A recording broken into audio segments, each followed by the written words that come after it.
तो हम लोगों ने कल की क्लास में अपने सीपीसी का लास्ट पार्ट एग्जीक्यूशन स्टार्ट किया था और हम लोगों ने देखा था कि सेक्शन 36 से लेकर के सेक्शन 74 तक।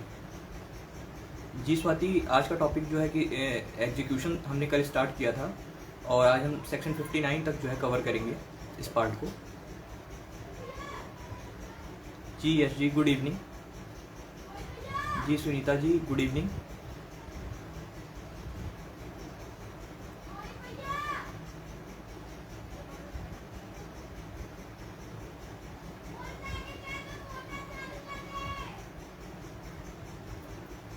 तो हम लोगों ने कल जो है सीपीसी का एग्जीक्यूशन का पार्ट स्टार्ट किया था और हम लोगों ने सेक्शन 36 से सेक्शन 47 तक कवर किया था। मैं एक बार फिर से आज सेक्शन 36 से सेक्शन 47 तक समराइज करूंगा और उसके बाद हम सेक्शन 48 से सेक्शन 59 तक कवर करेंगे। जी गुंजन, गुड इवनिंग। तो प्लीज़ आप लोग अपनी सीपीसी की बेयर में एग्जीक्यूशन के पार्ट को देखिए, सेक्शन 36 को। जी रिचा, धन्यवाद। तो देखिए, हम लोगों ने कल सेक्शन 36 से देखना स्टार्ट किया था। देखिए सेक्शन 36 क्या कहता है कि जो भी प्रोसीजर प्रोवाइडेड है सीपीसी में, किस चीज़ को लेकर के, किसी भी डिग्री के एग्जीक्यूशन को लेकर के, तो अगर कोर्ट के द्वारा कोई ऑर्डर पास किया जाता है तो ऑर्डर के पास होने के बाद जब ऑर्डर के लिए अप्लाई किया जाएगा उसके एग्जीक्यूशन को, तो उसमें भी वही प्रोविजंस, वही प्रोसीजर फॉलो किए जाएंगे जो डिग्री को लेकर के फॉलो हो रहे थे। ये सिंपल सी बात कहता है आपका सेक्शन 36। सेक्शन 37 हम लोग गए थे पढ़ने, तो सेक्शन 37 से पहले मैंने आपको बताया था कि सेक्शन 38 रीड करिए। तो सेक्शन 38 क्या कहता है कि डिग्री किसके द्वारा एग्जीक्यूट कराई जाएगी। डिग्री उस कोर्ट के द्वारा एग्जीक्यूट कराई जाएगी जिस कोर्ट के द्वारा वो डिग्री पास हुई है, या तो उस कोर्ट के द्वारा वो डिग्री एग्जीक्यूट कराई जाएगी जिसको कि वो डिग्री ट्रांसफर की गई है एग्जीक्यूशन के पर्पज से। ये कहता है सेक्शन 38। इसीलिए समझने की जरूरत है कि सेक्शन जिस कोर्ट ने डिग्री पास की है वह कौन सी कोर्ट को माना जाएगा कि किस कोर्ट ने वो डिग्री पास की है। इसके लिए जब आप सेक्शन 37 रीड करेंगे तो आपको क्लियर हो जाएगा कि अगर मान लीजिए कि आप अपील में जाते हैं किसी डिग्री के अगेंस्ट, यानी कि वो डिग्री अपीलेबल थी और वहां पर अपीलेट कोर्ट के द्वारा डिग्री पास की जाती है, तो कोर्ट ऑफ फर्स्ट इंस्टांस को माना जाएगा कि कोर्ट ऑफ पासिंग डिग्री, या फिर उस कोर्ट को माना जाएगा जो कोर्ट ऑफ फर्स्ट इंस्टांस थी। तो सेक्शन 37 आपको बताता है कि अपील में गई हुई डिग्री के केस में भी कोर्ट ऑफ फर्स्ट इंस्टांस को ही माना जाएगा। तो देखिए सेक्शन 36, सेक्शन 37, सेक्शन 38, सिंपल सी बात ये कहता है। इसके बाद हम लोगों ने देखा था सेक्शन 39। अब देखिए सेक्शन 39 क्यों पढ़ने की जरूरत है, क्योंकि जब आप लोग सेक्शन 38 देखेंगे तो सेक्शन 38 क्या कहता है कि डिग्री कौन एग्जीक्यूट कराएगा, वो कोर्ट जिसने पास किया था। इसको हमने जाना कहाँ, सेक्शन 37 में। अब दूसरा पार्ट क्या कहता है कि वो कोर्ट जिसको सेंड की गई है वो डिग्री, किस लिए, एग्जीक्यूशन के पर्पज से। अब यहाँ पर ये जो दूसरा पार्ट है इसी को क्लैरिटी देता है कौन सा सेक्शन, सेक्शन 39। अब सेक्शन 39 बताता है कि कब किसी डिग्री को सेंड किया जाएगा अनदर कोर्ट में एग्जीक्यूशन के पर्पज से, और वो ग्राउंड्स क्या है ये सेक्शन 39 में मेंशन है। सेक्शन 39 के बाद हम लोगों ने देखा था सेक्शन 40, और सेक्शन 40 में हमने क्या देखा था कि अगर किसी डिग्री को एग्जीक्यूट कराने के लिए, मान लीजिए कि इलाहाबाद की डिस्ट्रिक्ट सिविल कोर्ट के द्वारा कोई डिग्री पास हुई है, अब इसको हमें एग्जीक्यूट कराना है किसी दूसरे स्टेट में, मान लीजिए कि एमपी में, तो वहां सिंपल सी बात ये कहता है कि अगर आप किसी अदर स्टेट में उस डिग्री के एग्जीक्यूशन के लिए उस डिग्री को सेंड कर रहे हैं तो उसके एग्जीक्यूशन में वही रूल्स को फॉलो किया जाएगा जो उस स्टेट गवर्नमेंट के द्वारा एग्जीक्यूशन को लेकर के बनाए गए होंगे। ये कहता है आपका सेक्शन 40। फिर सेक्शन 40 के बाद हम लोगों ने सेक्शन 41 सिंपल सी बात देखी थी कि जिस भी कोर्ट को डिग्री को सेंड किया गया है एग्जीक्यूशन के पर्पज से, अगर वो डिग्री को एग्जीक्यूट कराती है तो वो भी बताएगी किस कोर्ट को, उस कोर्ट को जिसने वो डिग्री उसको सेंड की थी, ट्रांसफर की थी एग्जीक्यूशन के लिए। और अगर वो फेल हो जाती है उसको एग्जीक्यूट कराने में तो उसको अपना ये रीजन भी बताना होगा। ये कहता है आपका सेक्शन 41। जी फिरोज जी, गुड इवनिंग। तो ये हो गया हमारा सेक्शन 41 के बाद हम लोगों ने देखा था सेक्शन 42। अब सेक्शन 42 क्या क्लैरिटी देता है, क्लैरिटी ये देता है कि जिस कोर्ट ने डिग्री पास की थी, अगर उस कोर्ट के द्वारा एग्जीक्यूशन कराया जाता और वो जो पावर होल्ड करती, क्या वही सेम पावर वो कोर्ट भी होल्ड करेगी जिसको की डिग्री सेंड की गई है, किस पर्पज से, एग्जीक्यूशन के पर्पज से। तो सेक्शन 42 कहता है कि जी हाँ, वो कोर्ट भी सेम वही पावर होल्ड करेगी जैसी कि कोर्ट ऑफ फर्स्ट इंस्टांस, यानी कि जिस कोर्ट के द्वारा वो डिग्री पास की गई थी वो होल्ड करती। फिर उसके बाद हम लोगों ने देखा था सेक्शन 43। सेक्शन 43 कहता है कि मान लीजिए कि किसी कोर्ट के द्वारा कोई डिग्री पास की गई जहां पर कि सीपीसी जो है कि लागू नहीं है। जैसे कि मान लीजिए कि जम्मू कश्मीर रिऑर्गेनाइजेशन एक्ट आने से पहले जम्मू एंड कश्मीर पे सीपीसी का जो है एक्सटेंट नहीं था, तो क्या होता उस केस में, या किसी ऐसी कोर्ट के द्वारा जो कि स्टैब्लिश और एडमिनिस्टर की जा रही है सेंट्रल गवर्नमेंट के द्वारा, लेकिन वो आउटसाइड इंडिया है। तो यहाँ पर सिंपल सी बात ये कहता है कि जिस स्टेट पे भी सीपीसी का एक्सटेंट है, वहां के किसी कोर्ट के द्वारा अगर उस डिग्री को एग्जीक्यूट कराया जा सकता है तो कराया जा सकेगा। फिर सेक्शन 43 के बाद हम लोगों ने देखा था सेक्शन 44। सेक्शन 44 में हमने सिंपल सी बात देखी थी कि किसी रिवेन्यू कोर्ट के द्वारा अगर कोई डिग्री पास की जाती है, ठीक है, लेकिन उस रिवेन्यू कोर्ट के द्वारा अगर डिग्री कोई पास की गई है लेकिन वहां पर क्या है, सीपीसी का एक्सटेंट नहीं है, तो इस केस में क्या होगा, इस केस में अगर स्टेट गवर्नमेंट कोई नोटिफिकेशन इशू कर दे रही है और वहां पर वो ऑथराइज कर दे रही है कि किसी भी रिवेन्यू कोर्ट के द्वारा अगर कोई डिग्री पास की जाती है, तो वो माना जाएगा कि उस स्टेट की किसी कोर्ट के द्वारा पास की गई है और उस स्टेट में उस डिग्री का एग्जीक्यूशन हो सकेगा। यही कहता है आपका सेक्शन 44। सेक्शन 44A में हम लोगों ने सिंपल सी बात देखी थी कि रेसिप्रोकेटिंग टेरिटरी से अगर कोई डिग्री हमारे यहाँ आती है एग्जीक्यूशन के पर्पज से, तो वो हम फाइल करेंगे कहाँ, डिस्ट्रिक्ट कोर्ट में, और उसका क्या होगा, एग्जीक्यूशन होगा। लेकिन यहाँ पर हमने एक इंपॉर्टेंट पॉइंट ये देखा था कि किसी भी रेसिप्रोकेटिंग टेरिटरी के में अगर कोई आर्बिट्रल अवार्ड पास हुआ है तो उसके एग्जीक्यूशन के पर्पस को लेकर के सेक्शन 44 पे का एप्लीकेशन नहीं होगा। ये दिया हुआ था आपके सेक्शन 44A के लास्ट पैरा में, मतलब कि एक्सप्लेनेशन 2 में। इसके बाद हम लोगों ने देखा था सेक्शन 45। वो हम लोगों ने बात की थी कि हमारे यहाँ से अगर किसी डिग्री को सेंड किया जाता है आउटसाइड इंडिया, किस लिए, एग्जीक्यूशन को लेकर के।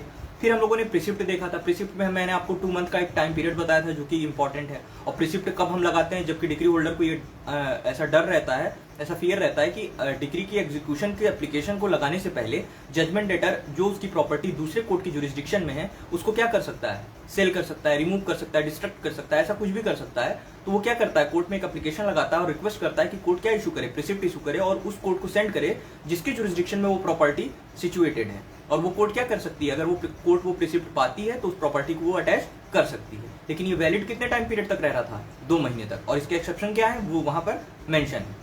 फिर उसके बाद हम लोगों ने सेक्शन 47 देखा था। जी अंशु जी प्रणाम।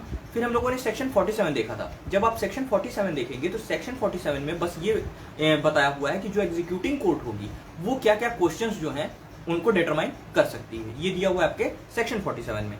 सेक्शन 47 के बाद जब हम लोगों ने सेक्शन 48 देखा तो सेक्शन 48 जो है ये आपका रिपील हो चुका है। अब आज की हमारी क्लास चलेगी वो चलेगी सेक्शन 49 से लेकर के सेक्शन 59 तक। तो सेक्शन 36 से लेकर के सेक्शन 47 तक हम लोगों ने कल भी कवर कर लिया था। मैंने आज आपको समराइज करके बता दिया कि सेक्शन 36 से लेकर के सेक्शन 47 तक हमने कल क्या क्या पढ़ा था। अब आज की जो हम क्लास स्टार्ट करेंगे वो हम स्टार्ट करेंगे सेक्शन 49 से। अब देखिए सेक्शन 49 को पढ़ने से पहले हम इसके बेसिक्स को समझ लेते हैं कि सेक्शन 49 क्या कहता है। देखिए अगर कोई डिग्री होल्डर है यानी कि उसके फेवर में क्या हुआ है, डिग्री पास हुई है, कोई जजमेंट डेटर है यानी कि उसके अगेंस्ट कोई डिग्री पास हुई है, जिसके फेवर में पास होती है उसे डिग्री होल्डर कहते हैं, जिसके अगेंस्ट पास होती है उसे जजमेंट डेटर कहते हैं। डिग्री होल्डर को आप जजमेंट क्रेडिटर भी कह सकते हैं। अब देखिए आगे की बात, अगर मान लीजिए कि किसी डिग्री होल्डर के फेवर में कोई डिग्री पास हो गई, उसने उस डिग्री को क्या किया, उसने उस डिग्री को ट्रांसफर कर दिया किसी थर्ड पर्सन को, ठीक है, तो वो थर्ड पर्सन क्या बन जाएगा, ट्रांसफरी, ठीक है। अब मान लीजिए कि अगर कोई ट्रांसफरी कोई डिग्री होल्डर से कोई डिग्री ऑब्टेन करता है, अब वो उसको क्या करा सकता है, एग्जीक्यूट करा सकता है। जी सारिका मैम देखिए सेक्शन 49 जो हम पढ़ रहे थे, सेक्शन 49 के पहले हम कॉन्सेप्ट को समझते हैं। देखिए अगर कोई डिग्री होल्डर है जिसके फेवर में डिग्री पास हुई है, कोई जजमेंट डेटर है जिसके अगेंस्ट डिग्री पास हुई है, जजमेंट डेटर को के अगेंस्ट डिग्री पास हुई है, जो यहाँ पर डिग्री होल्डर है उसे हम जजमेंट क्रेडिटर भी कह सकते हैं, ठीक है। अब अगर जो जजमेंट क्रेडिटर है या डिग्री होल्डर है, मान लीजिए कि वो किसी थर्ड पर्सन को वो डिग्री ट्रांसफर कर देता है, ठीक है, तो जिस वो थर्ड पर्सन को डिग्री ट्रांसफर कर रहा है वो हो जाएगा ट्रांसफरी। अब वो ट्रांसफरी क्या डिग्री को जजमेंट डेटर के अगेंस्ट एग्जीक्यूट करा सकता है, बिल्कुल करा सकता है। अब आगे की बात क्या है, मान लीजिए कि जो जजमेंट डेटर था वो कोई सेट ऑफ का क्लेम लेकर के आया था डिग्री होल्डर के अगेंस्ट, और उसने उस क्लेम में उसके फेवर में 3000 की डिग्री पास हो गई। डिग्री होल्डर के पास जजमेंट डेटर के अगेंस्ट 5000 रुपए की डिग्री पास हुई थी, यानी कि डिग्री होल्डर 5000 रुपए क्या कर सकता था, क्लेम कर सकता था जजमेंट डेटर से। और जजमेंट डेटर ने जो सेट ऑफ का क्लेम लाया था उसमें वो 3000 रुपए क्लेम कर सकता था डिग्री होल्डर से। तो जनरली हम क्या देखते हैं कि दोनों को आपस में लेस और प्लस कर दिया जाता है, यानी कि मान लीजिए 3000 5000 से लेस किया जाएगा, यानी कि अब डिग्री होल्डर केवल कितने रुपए क्लेम कर सकता है जजमेंट डेटर से? मात्र 2000 रुपए, ठीक है। लेकिन डिग्री होल्डर ने क्या दिमाग लगाया, उसने ये सोचा कि ये जो सेटअप का क्लेम मेरे अगेंस्ट ये लाया है और उसने जो डिग्री ऑब्टेन की है, ये क्या करेगा कि ये उसी 5000 रुपए से उसको लेस कराएगा, तो क्यों ना मैं किसी थर्ड पर्सन को ये डिग्री ट्रांसफर कर दूं और वो जजमेंट डेटर से पूरे 5000 रुपए वसूल ले। तो वो ऐसा नहीं कर पाएगा। और मैं आपको बताता चलूं, आप सेक्शन 49 के साथ section 132 of transfer of property act read with कर लीजिए। जब आप सेक्शन 132 पढ़ेंगे एक्शनेबल क्लेम का, ट्रांसफर ऑफ प्रॉपर्टी एक्ट का, तो आप उसके साथ सेक्शन 49 सीपीसी को पढ़िए, और जब आप सेक्शन 49 पढ़िए सीपीसी का, तो आप इसके साथ सेक्शन 132 पढ़िए ट्रांसफर ऑफ प्रॉपर्टी एक्ट का। इससे आपको दोनों प्रोविजंस याद भी रहेंगे और क्लैरिटी रहेगी। दूसरी चीज, अगर आपसे कल को प्रीलिम्स में क्वेश्चन पूछता है कि जजमेंट डेटर्स के इक्विटीज की बात कहाँ पे किया हुआ है, तो आप बता सकते हैं कि सेक्शन 49 में किया हुआ है, क्योंकि देखिए ये जजमेंट डेटर को कहीं ना कहीं प्रोटेक्ट कर रहा है। जब आप सेक्शन 49 को देखेंगे तो ये जजमेंट डेटर के राइट्स को प्रोटेक्ट कर रहा है। मैंने जैसे कि आपको बताया कि अगर किसी ट्रांसफरी के द्वारा भी जजमेंट डेटर के अगेंस्ट इक्विटी वो डिग्री एग्जीक्यूट कराई जाती है, तो जिन इक्विटीज से बाधित था डिग्री होल्डर, सेम उन इक्विटीज से ट्रांसफरी भी बाधित होगा। यानी कि अगर जजमेंट डेटर के पास कोई सेट ऑफ का क्लेम था और वो डिग्री होल्डर से क्लेम कर सकता था, ठीक है, तो जजमेंट डेटर ट्रांसफरी से भी वो सारे क्लेम कर सकेगा। जजमेंट क्रेडिटर या डिग्री होल्डर किसी थर्ड पर्सन को अगर कोई डिग्री ट्रांसफर कर दे रहा है, इसका मतलब ये नहीं कि थर्ड पर्सन के अगेंस्ट जजमेंट डेटर को वो राइट्स अवेलेबल नहीं रहेंगे जो उसको डिग्री होल्डर के अगेंस्ट अवेलेबल थे। तो आप सेक्शन 49 के साथ section 132 of transfer of property act read with कर लीजिए, और जजमेंट डेटर्स के इक्विटीज से रिलेटेड अगर आपसे कल को क्वेश्चन पूछता है प्रीलिम्स में, तो आपको बताना होगा कि सेक्शन 49 डील करता है, ठीक है। अब इसके बाद सेक्शन 49 के बाद हम चलेंगे सेक्शन 50 पे। अब देखिए सेक्शन 50, सेक्शन 52, सेक्शन 53, इन तीनों को हम पढ़ें।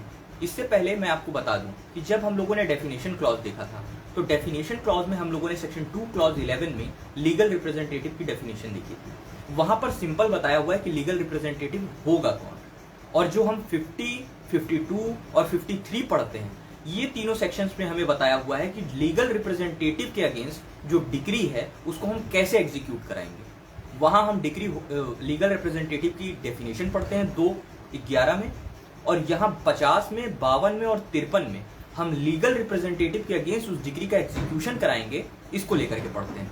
तो हमारा 2(11) क्लियर हो गया, 50 क्लियर हो गया, 52 क्लियर हो गया, 53 क्लियर हो गया। 50, 52 और 53 में आपको पढ़ाऊं, इससे पहले आप लोग अपनी बेयर में देखिए सेक्शन 146 और सेक्शन 147। जब मैं आपको पढ़ा रहा था मिसलिनियस, तो मैंने आपको सेक्शन 146 और 147 बताया था। सेक्शन 146 से सिंपल सी बात ये कहता है कि अगर मान लीजिए ए है और ए का लीगल रिप्रेजेंटेटिव बी है, तो वो सिंपल सी बात ये कहता है कि अगर ए के द्वारा कोई सूट या क्लेम लाया जा सकता है, तो उसके लीगल रिप्रेजेंटेटिव यानी कि बी के द्वारा भी वो सूट और क्लेम लाया जा सकता है। और अगर ए के अगेंस्ट कोई सूट या क्लेम लाया जा सकता है, तो उसके लीगल रिप्रेजेंटेटिव यानी बी के अगेंस्ट भी वो सूट और क्लेम लाया जा सकता है। तो आप जब भी पढ़े तो 2(11), 50, 52, 53 और सेक्शन 136 ये 46 जोड़ करके पढ़े। अब देखिए सेक्शन 147 क्या कहता है। सेक्शन 147 को भी आपको इसके साथ जोड़ के चलना है, यानी कि सेक्शन 147।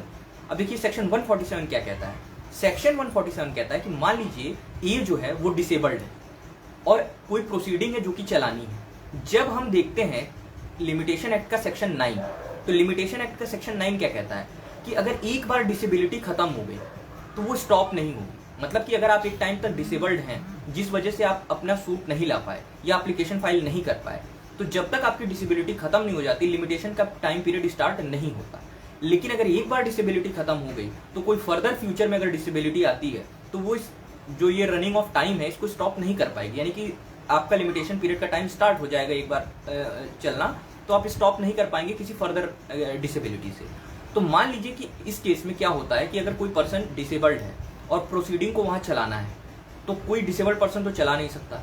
तो सेक्शन 147 कहता है कि अगर कोई पर्सन डिसेबल्ड है और अगर वो एग्रीमेंट करता है या कंसेंट देता है और कोर्ट की परमिशन ले लेता है, तो उसका नेक्स्ट फ्रेंड या कोई गार्जियन है, तो वो उसकी जगह पर क्या कर सकता है। जी अंकित जी प्रणाम, जी राजन गुप्ता जी प्रणाम। तो जो उसका नेक्स्ट फ्रेंड है या गार्जियन है, अगर वह किसी प्रोसीडिंग को लेकर के क्या कर देता है, अपनी कंसेंट दे देता है और वो प्रोसीडिंग चलने लगती है, तो ये माना जाएगा कि जो पर्सन डिसेबल्ड था यानी कि जो ए है, उसने क्या किया हुआ है, उसने अपनी कंसेंट दे रखी हुई है। जी गुंजन जी, गुड इवनिंग। तो मैंने आपको बताया कि सेक्शन 2 क्लॉज 11, सेक्शन 146, सेक्शन 147, इन तीनों सेक्शन को आप सेक्शन 50, सेक्शन 52 और सेक्शन 53 इनके साथ रीड विथ करके पढ़िए, तो आपके ये सारे के सारे जो 6 सेक्शन हैं ये क्लियर हो जाएंगे। अब हम क्या पढ़ेंगे? अब हम ये पढ़ेंगे कि जो लीगल रिप्रेजेंटेटिव है उसके अगेंस्ट एग्जीक्यूशन को लेकर के, और उसके अगेंस्ट एग्जीक्यूशन को लेकर के जो हम प्रोसीजर पढ़ेंगे उसके लिए हमें देखना होगा सेक्शन 50, सेक्शन 52 और सेक्शन 53। तो प्लीज अब आप लोग अपनी अपनी बेयर में सेक्शन 50 देखिए। जी अरविंद जी, धन्यवाद। तो अगर यहां तक सबको क्लियर हो तो प्लीज अब आप लोग अपनी अपनी बेयर में सेक्शन 50 देखिए। मैं सेक्शन 50 आपको बताता हूं और उसके बाद हम उसको रीड करेंगे। देखिए सेक्शन 50 क्या कहता है? सेक्शन 50 लीगल रिप्रेजेंटेटिव को डिफाइन नहीं करता। लीगल रिप्रेजेंटेटिव को डिफाइंड आपका सेक्शन 2 क्लॉज 11 ही करता है। यहाँ पर बताता है कि मान लीजिए ए है और ए के अगेंस्ट कोई डिग्री पास हुई, मान लीजिए कि 5,000 रुपए की कोई डिग्री पास हुई। ए ने 1,000 रुपए का क्या करा दिया? एग्जीक्यूशन तो करा दिया, ठीक है, लेकिन 4,000 रुपए अभी भी बचे हुए हैं जो कि क्लेम करने हैं। किससे? ए से। किसको? डिग्री होल्डर को। इसी दौरान पता चलता है कि ए की डेथ हो गई, यानी कि ये अब मर गया। अब वो जो बचे हुए 4,000 रुपए हैं ये डिग्री होल्डर बेचारा किससे लेगा? तो डिग्री होल्डर ये 4,000 रुपए उसके लीगल रिप्रेजेंटेटिव से वसूल सकता है, ठीक है। लेकिन जो इसका लीगल रिप्रेजेंटेटिव होगा उसकी कोई पर्सनल लाइबिलिटी नहीं होगी। यानी कहने का मतलब ये है कि जो डिसीज्ड पर्सन है, अगर वह मान लीजिए कि अपने लीगल रिप्रेजेंटेटिव के पास कोई ऐसी प्रॉपर्टी या कुछ भी ऐसा छोड़ करके गया है जिसका अमाउंट मान लीजिए कि 2,000 रुपए है, तो आप मात्र लीगल रिप्रेजेंटेटिव से 2,000 रुपए ही वसूल पाएंगे। उसकी कोई पर्सनल लाइबिलिटी नहीं होगी का मतलब ये है कि आप लीगल रिप्रेजेंटेटिव की किसी पर्सनल प्रॉपर्टी से क्या नहीं कर पाएंगे? जो बचे हुए और 2,000 रुपए होंगे उन्हें नहीं वसूल पाएंगे। जैसे कि 5,000 रुपए थे, 1,000 उसने दिया और उसके बाद उसकी डेथ हो गई। अब कितने बच गए? 4,000। अब क्या करना है? डिग्री होल्डर को 4,000 वसूलने हैं। लेकिन जो लीगल रिप्रेजेंटेटिव है वो बेचारा केवल और केवल डिसीज पर्सन की 2,000 रुपए की प्रॉपर्टी पाया है, तो आप मात्र उससे 2,000 रुपए ही वसूल पाएंगे, ठीक है। अब देखिए मैं सेक्शन रीड करता हूं, आप मेरी कही गई बातों को इसके साथ मिला करके चलिए। देखिए सेक्शन 50 जो है 2 पार्ट्स में है। पहला पार्ट कहता है where judgment debtor die before decree has been fully satisfied, यानी कि जजमेंट डेटर कब मर जा रहा है? डिग्री के फुल सेटिस्फेक्शन से पहले। The holder of the decree may apply to the court which passed it to execute the same against the legal representative of the deceased। तो जो होल्डर है यानी कि जो डिग्री होल्डर है वो कोर्ट में क्या लगा सकता है? एक एप्लीकेशन लगा सकता है। किस चीज़ का? कि सर आप जो डिग्री है इसको किसके अगेंस्ट एग्जीक्यूट करा दीजिए? लीगल रिप्रेजेंटेटिव के। तो क्या हो जाएगी? डिग्री फुली सेटिस्फाइड हो जाएगी। अब मैंने आपको क्या बताया कि जो लीगल रिप्रेजेंटेटिव होगा उसकी पर्सनल लाइबिलिटी नहीं होगी। अब ये बात कहाँ है? तो ये आज जब आप सेक्शन 50 का क्लॉज 2 देखेंगे। देखिए मैं रीड करता हूँ। कहता है where the degree is executed against such legal representative he shall be liable only to the extent of the property of the deceased which has come to his hand and not been duly disposed of. तो legal representative यहाँ कितने property तक के लिए लाइएबल होगा? जितना वो मरे हुए व्यक्ति से उसने पाई है, ठीक है। उसकी पर्सनल लाइबिलिटी नहीं होगी कि जो अगर वो फुल सेटिस्फाइड नहीं हो पा रही है डिग्री, तो आप उसकी पर्सनल प्रॉपर्टी के अगेंस्ट भी कोर्ट में जाइए और क्लेम लाइए कि सर इनकी पर्सनल प्रॉपर्टी से मुझे जो है मेरी डिग्री का क्या कराया जाए? फुल सेटिस्फेक्शन कराया जाए, ठीक है। तो ये था आपका सेक्शन 50। अब मैंने आपको इसके बाद बताया था सेक्शन 52। अब देखिए सेक्शन 52 पढ़ने से पहले मैं आपको उसका भी मतलब बता दूं। देखिए 50 में क्या हो रहा था? जी सौरभ जी, गुड इवनिंग। देखिए 50 में क्या हो रहा था? ए वर्सेस बी सूट चल रहा था। सूट चला, डिग्री पास हुई बी के फेवर में, ए के अगेंस्ट डिग्री पास हुई, यानी ए क्या बन गया? जजमेंट डेटर बन गया। अब जो है कि जो ए था जजमेंट डेटर था उसके अगेंस्ट डिग्री पास हो गई। यहां पर क्या हुआ? 5,000 रुपए की डिग्री पास हुई थी, 1,000 रुपए ए ने भरे थे और उसी दौरान उसकी डेथ हो गई थी। अब 4,000 रुपए शेष बच गए थे उससे वसूलने, ठीक। तो बी ने क्या किया कि कोर्ट में एप्लीकेशन लगाया कि ए के लीगल रिप्रेजेंटेटिव से हमें वो पैसे दिला दिए जाए। ये था हमारा सेक्शन 50। लेकिन सेक्शन 52 में क्या है? सेक्शन 52 में ये कहता है कि ए वर्सेस बी सूट चल रहा था। सूट चलने के दौरान यानी कि डिग्री पास होने से पहले ही ए की क्या हो जाती है? डेथ हो जाती है या डिसेबल्ड हो जाता है, और ए की जगह कौन ले लेता है? उसका लीगल रिप्रेजेंटेटिव। यानी कि लीगल रिप्रेजेंटेटिव यहाँ प्रोसीडिंग के टाइम ही क्या हो जा रहा है? डिसीज पर्सन की जगह ले रहा है, और वहां कब वो जगह ले रहा था, जब डिग्री पास हो जा रही थी और फुली सेटिस्फाइड नहीं हो पा रही थी, तब लीगल रिप्रेजेंटेटिव का रोल आ रहा था। लेकिन सेक्शन 52 में जब आप देखेंगे तो यहाँ जो लीगल रिप्रेजेंटेटिव है वो डिग्री पास होने से पहले ही क्या कर रहा है, डिसीज पर्सन की जगह ले रहा है। यानी कि डिसीज पर्सन क्या है, ड्यूरिंग प्रोसीडिंग ही उसकी क्या हो जा रही है, डेथ हो जा रही है, या वो डिसेबल्ड हो जा रहा है। ठीक है, और इस केस में यहाँ पर जब हम पढ़ेंगे तो यहाँ पर यह भी बताएगा कि वो कब पर्सनली लाइएबल होगा। जब हम इसके सेकंड पार्ट को देखेंगे सेक्शन 52 के, तो ये क्लियर कर देगा कि कब लीगल रिप्रेजेंटेटिव पर्सनली लाइएबल हो जाएगा, क्या करने के, डिग्री को सेटिस्फाइड करने के लिए। अब देखिए मैं सेक्शन 52 रीड करता हूँ, आप लोग अपनी अपनी बेयर में प्लीज देखिए सेक्शन 52 क्या कहता है। Enforcement of a decree against legal representative कहता है, where a decree is passed against a party as the legal representative of a deceased person. यानी कि लीगल रिप्रेजेंटेटिव का क्या हो चुका है, यहाँ पार्टी बन चुका है। यानी कि जो डिसीज पर्सन है वो डिग्री पास होने से पहले ही उसकी क्या हो चुकी है, डेथ कॉज हो चुकी है। और इस केस में लीगल रिप्रेजेंटेटिव ने क्या किया था, वो ट्रायल के दौरान ही, प्रोसीडिंग के दौरान ही क्या हो चुका था, एज अ पार्टी पार्टिसिपेट कर रहा था। ठीक, and the degree is for the payment of money out of the property of the deceased person. It may be executed by the attachment and sale of such property.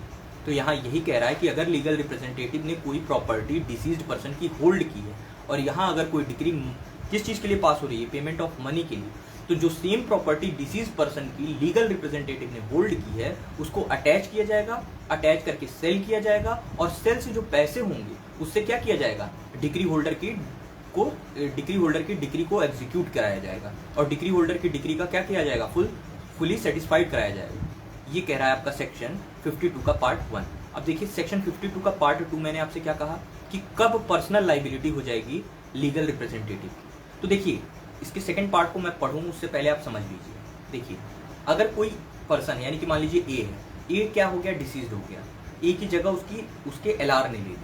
LR ने जो उसकी जगह ली, और मान लीजिए कि उसने उसकी प्रॉपर्टी जो ऑब्टेन की वो 500 रुपए की थी।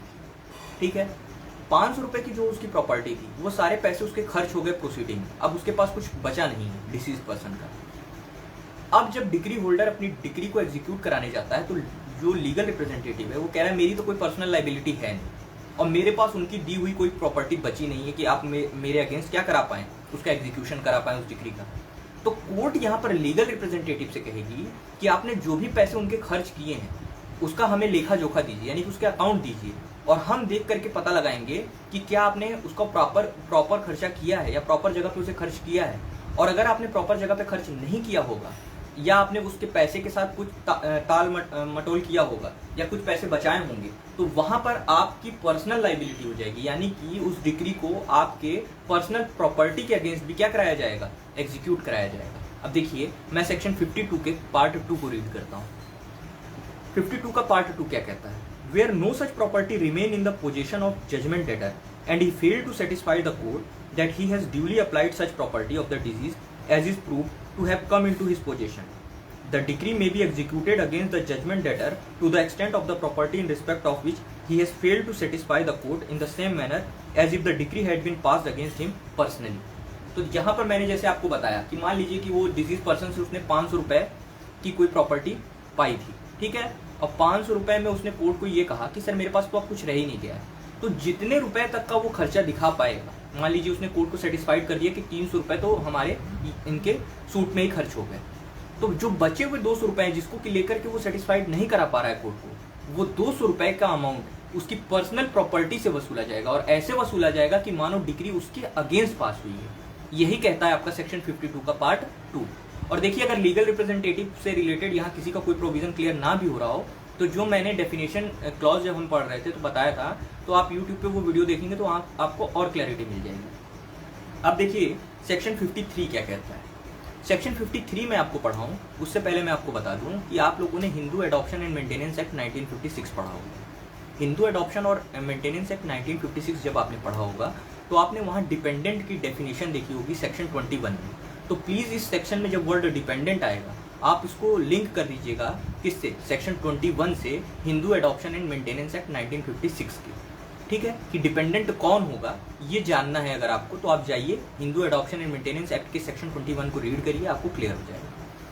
फिर आपने हिंदू एडॉप्शन और मेंटेनेंस एक्ट का सेक्शन 26 पढ़ा होगा। जब आप सेक्शन 26 पढ़ेंगे तो वो क्या कहता है, वो ये कहता है कि किसी पर्सन के अगेंस्ट अगर कोई पर्सन क्लेम ला रहा है, ठीक है, तो देखिए यहाँ क्या कह रहा है। जब आप सेक्शन 26 देखेंगे Hindu adoption and maintenance act का, तो section Hindu adoption and maintenance act का सेक्शन 26 ये कहता है कि अगर डिसीज्ड पर्सन के अगेंस्ट उसका कोई भी डिपेंडेंट या कोई भी उसके फैमिली का मेंबर जो उस पर डिपेंडेंट है, वो अगर कोई मेंटेनेंस का क्लेम ला रहा है और डिसीज्ड पर्सन ने कोई डेप्ट लिया हुआ था, ठीक है, तो जो उसने डेप्ट लिया हुआ था उस डेप्ट की, वो डेप्ट क्या रहेगा, पहले वो डेप्ट को पे किया जाएगा, उसके बाद ही उसके जो डिपेंडेंट हैं उसकी प्रॉपर्टी से मेंटेनेंस क्लेम कर पाएंगे। यानी कि जो डेप्ट होगा वो क्या होगा, वो जो है उसकी प्रायोरिटी, उसको प्रायोरिटी दी जाएगी। यही क्लियर करता है आपका section 26 Hindu adoption and maintenance act 1956 का, ठीक। तो आपने देखा कि सेक्शन 21 में Hindu adoption and maintenance act में डिपेंडेंट को डिफाइंड किया हुआ है, और सेक्शन 26 ये कहता है कि पहले प्रॉपर्टी से डेप्ट को भरा जाएगा, उसके बाद बची हुई प्रॉपर्टी से जो डिसीज्ड पर्सन के डिपेंडेंट हैं वो क्या कर पाएंगे, मेंटेनेंस क्लेम कर पाएंगे। ये यहाँ तक आपको क्लियर हो गया। अब देखिए सेक्शन 53 क्या कहता है। सेक्शन 53 ये कहता है कि मान लीजिए कोई हिंदू है, वो उसकी डेथ हो जाती है और उसकी जो एंसेस्ट्रल प्रॉपर्टी है वो उसके किसके पास चली जाती है, सन या डिपेंडेंट के पास, सन के पास या डिपेंडेंट के पास। अब अगर सन और डिपेंडेंट के पास वो उसकी प्रॉपर्टी चली गई, तो यहाँ पर बस ये सिंपल सी बात ये कह रहा है कि जो डिग्री होल्डर सेक्शन 50 में और सेक्शन 52 में लीगल रिप्रेजेंटेटिव से क्या कर रहा था, डिग्री को सेटिस्फाइड कराने के लिए कोर्ट में एप्लीकेशन लगा रहा था कि सर इनके लीगल रिप्रेजेंटेटिव से क्या किया जाए, डिग्री को एग्जीक्यूट कराया जाए, इनके लीगल रिप्रेजेंटेटिव से क्या किया जाए, पैसे को वसूला जाए। तो यहाँ पर यही कह रहा है कि अगर उस सन ने और डिपेंडेंट ने किसी डिसीज्ड हिंदू से कोई एंसेस्ट्रल प्रॉपर्टी पाई हुई है, तो जैसे वो प्रॉपर्टी का एप्लीकेशन आप सेक्शन 26 में पढ़ते हैं, यानी कि डेप्ट की प्रायोरिटी रहेगी, वैसे ही सेक्शन 50 और सेक्शन 52 के लिए डिग्री होल्डर भी क्या कर पाएगा, पहले डेप्ट दिए जाएंगे, डेप्ट दिए जाने के बाद जो डिग्री होल्डर होगा वो क्या करेगा, अपनी डिग्री को एग्जीक्यूट कराएगा, और उसके बाद जो प्रॉपर्टी बचेगी उससे उसके जो सन है, डॉटर है या डिपेंडेंट है, वो मेंटेनेंस क्लेम कर पाएंगे। अब देखिए सेक्शन में 53 रीड करता हूँ।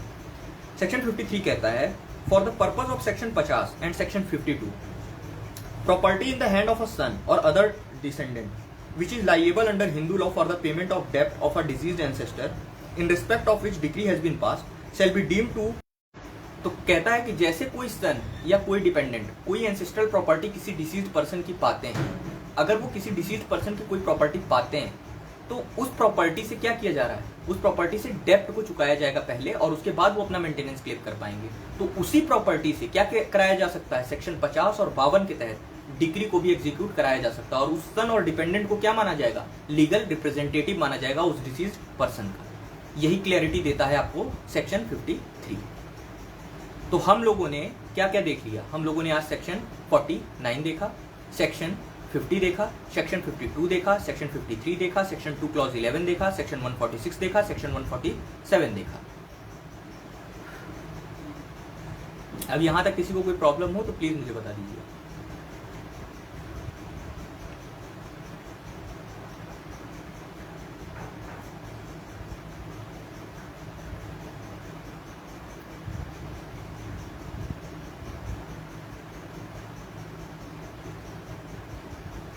अब देखिए इसके बाद हम क्या देखेंगे, हम देखेंगे सेक्शन 51।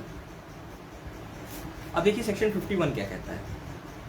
सेक्शन 51 जब हम पढ़ेंगे तो सेक्शन 51 पढ़ने से पहले मैं आपको बताता चलूँ, हम लोगों ने, जी सौरभ धन्यवाद, जी स्वाति, देखिए सेक्शन 51 में पढ़ूँ इससे पहले हम लोगों ने क्या देखा था, हमने देखा था कि डिग्री, पहले जजमेंट पास होता है कोर्ट में, जजमेंट के बाद डिग्री बनती है, डिग्री के बाद उसके एप्लीकेशन के लिए, एग्जीक्यूशन के लिए एप्लीकेशन लगाया जाता है, ठीक है, जी मंजरी धन्यवाद।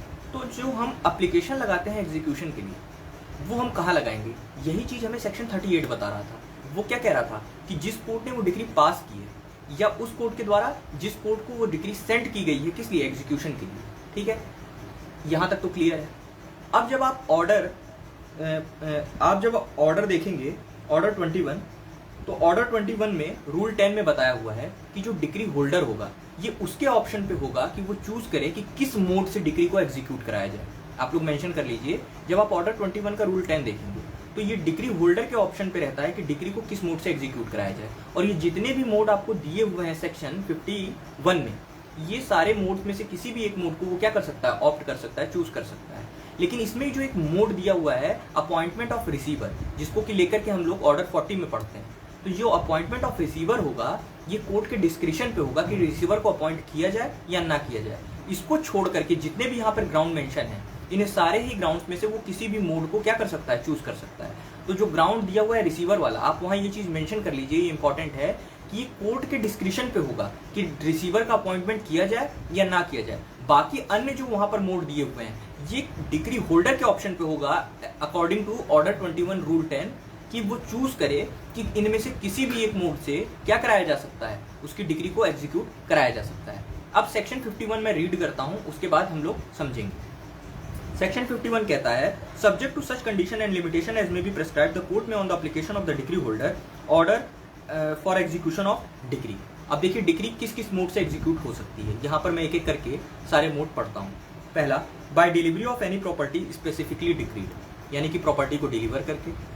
बाय अटैचमेंट एंड सेल और बाय सेल विदाउट अटैचमेंट, यानी कि अटैच करके उसके बाद सेल कर दिया जाए या सेल कर दिया जाए बिना अटैचमेंट के। By arrest and detention in prison, यानी कि अरेस्ट करके और डिटेन करके, किसको, जजमेंट डेटर को। लेकिन यहाँ पर जो अरेस्ट और डिटेंशन होगा वो वैसे ही होगा जैसे सेक्शन 58 में बताया है। और सेक्शन 58 जब हम पढ़ेंगे, यानी कि 55 से लेकर के 55 से लेकर के 59 तक, तो वहाँ हम देखेंगे अरेस्ट और डिटेंशन से रिलेटेड प्रोविजन। और जब आप सेक्शन 58 पढ़ेंगे तो वहाँ पर टाइम ड्यूरेशन बताया है कि कितने रुपए तक का क्लेम होगा तो वो कितने टाइम पीरियड के लिए क्या किया जा सकता है, सिविल प्रिजन में डिटेन किया जा सकता है, यही बताया हुआ है।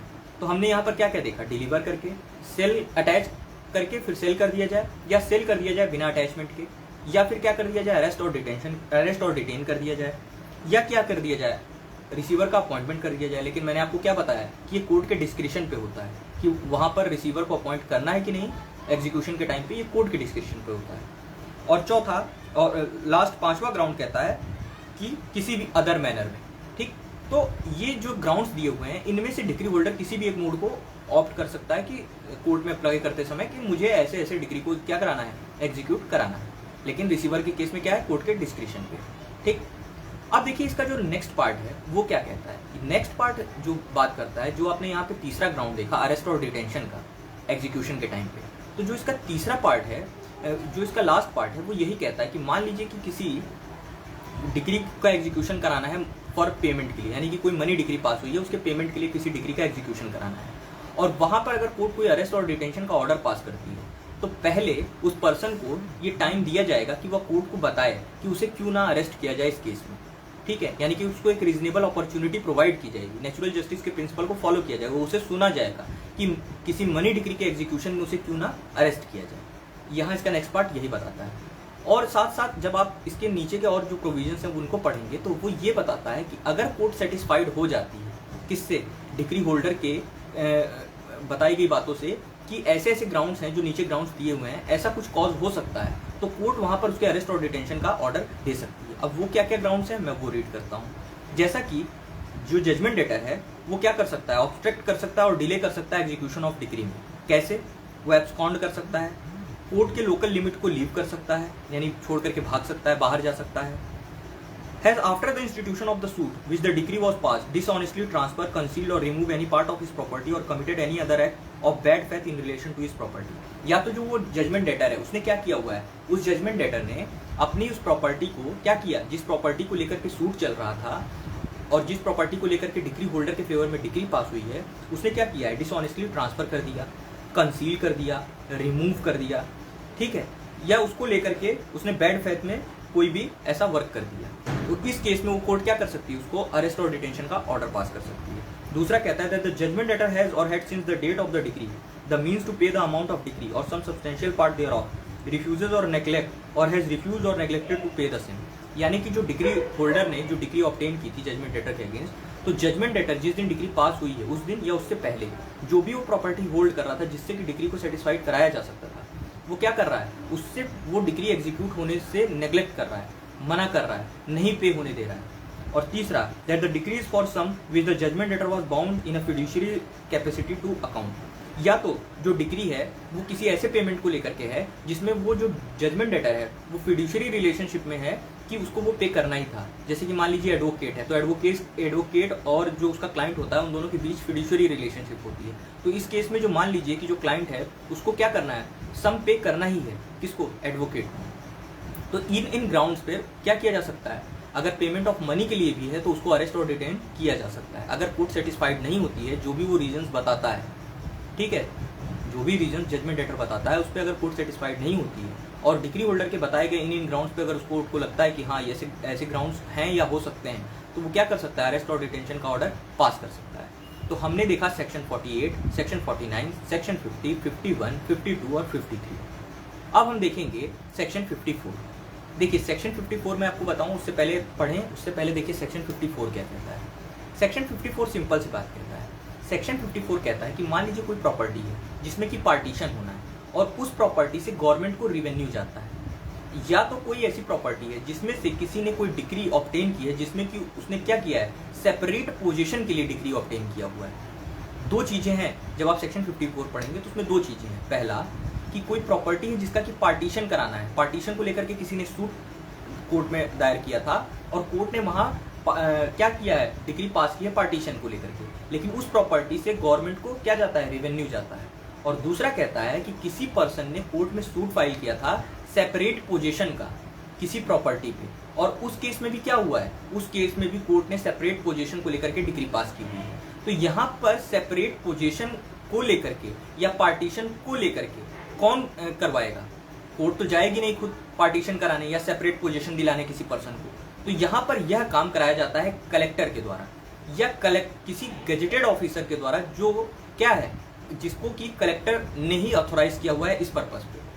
तो यहाँ पर सेक्शन 54 में बस यही कहता है। मैं देखिए रीड करता हूँ बेयर को, और आप लोग प्लीज इसे देखते चलिएगा अपने सेक्शन 54 में।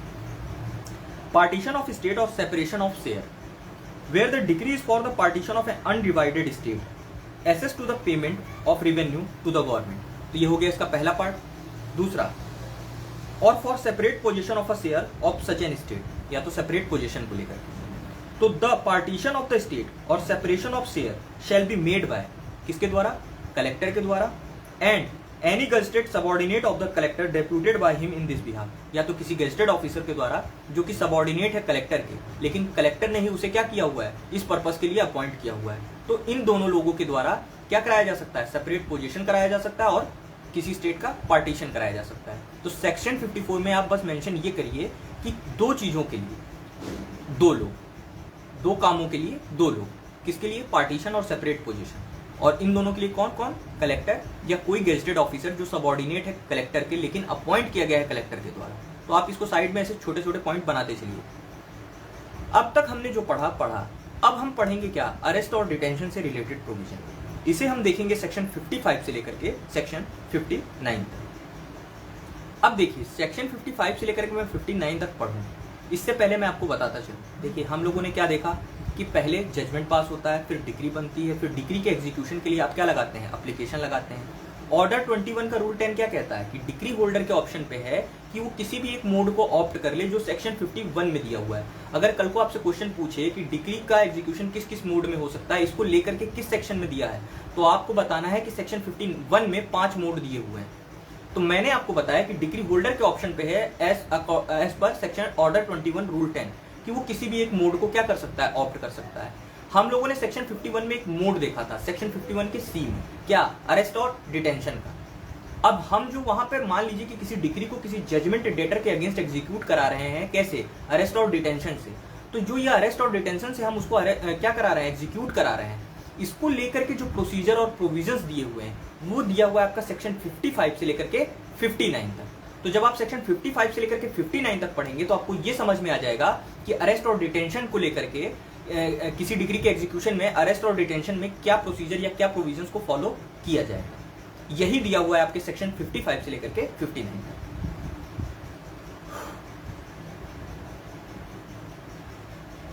देखिए राजन जी, सेक्शन 53 सिंपल सी एक बात ये कहता है कि अगर कोई हिंदू है, अगर उसकी डेथ हो जाती है और डेथ होने के बाद जो उसकी प्रॉपर्टी है, एंसेस्ट्रल प्रॉपर्टी है, उसके सन या डिसेंडेंट हो जाती है, तो हम लोगों ने सेक्शन 26 में हिंदू एडॉप्शन और मेंटेनेंस एक्ट की ये देखा है कि वहां पर डेप्ट की प्रायोरिटी रहती है।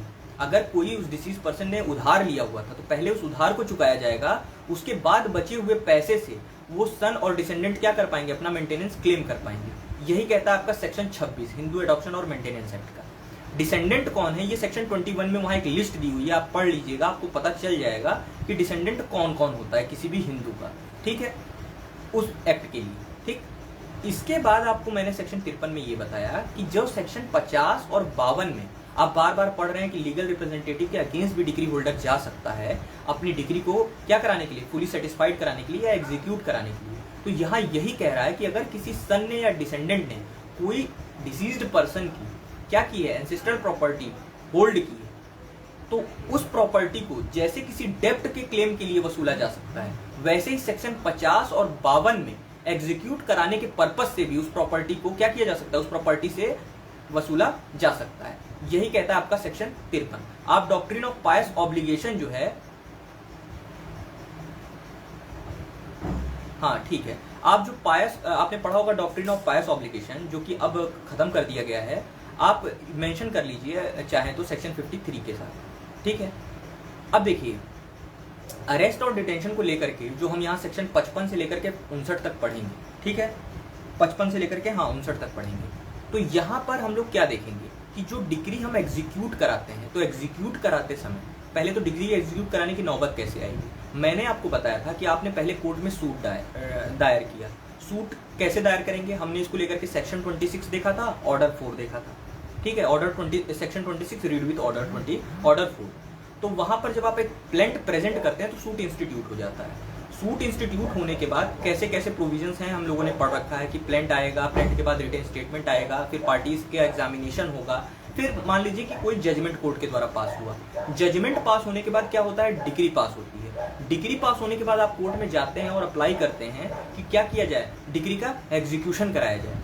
अब जब आप कोर्ट में जाते हैं किसी डिग्री के एग्जीक्यूशन को लेकर के एप्लीकेशन लगाते हैं, तो यहाँ पर जो डिग्री होल्डर होता है ये उसके ऑप्शन पे होता है कि वो किसी भी एक मोड को, जो मोड उसको सेक्शन 59 में 51 में दिए हुए हैं, किसी भी एक मोड को ऑप्ट करे। किस पर्पज से, डिग्री के एग्जीक्यूशन के पर्पज से। मान लीजिए कि उसने इस चीज को उसने इस मोड को अपनाया कि क्या किया जाए, जजमेंट डेटर को अरेस्ट या डिटेन कराया जाए। आपने देखा है सेक्शन 51 के सी में। अब वही जो अरेस्ट और डिटेंशन को लेकर के हम पढ़ेंगे कि किस प्रोसीजर को और किस प्रोसीजर को फॉलो किया जाएगा या क्या क्या प्रोविजंस को देखा जाएगा किसी भी पर्सन को अरेस्ट और डिटेन करते समय किसी भी डिग्री के एग्जीक्यूशन के टाइम पे। और यही दिया हुआ है आपके सेक्शन 55 से लेकर के सेक्शन 59 तक। और जब मैंने आपको सेक्शन 134 पढ़ाया था, तो जब हम लोगों ने सेक्शन 134 पढ़ा था मिसलेनियस में, आई थिंक 134 ही था, मैं एक बार फिर देख लेता हूँ।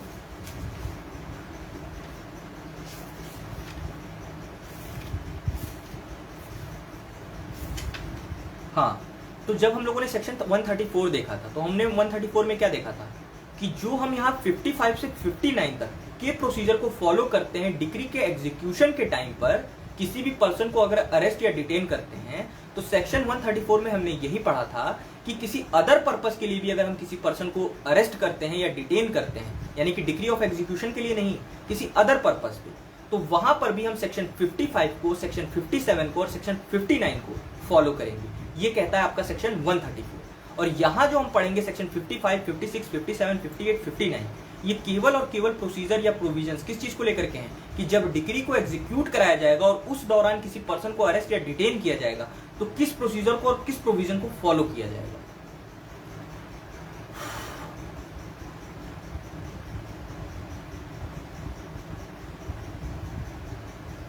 अगर अभी भी किसी का कोई पॉइंट रह गया हो तो प्लीज बता दीजिए, ताकि हम फिर 55 से लेकर के 59 तक एक साथ इसे कंप्लीट करें।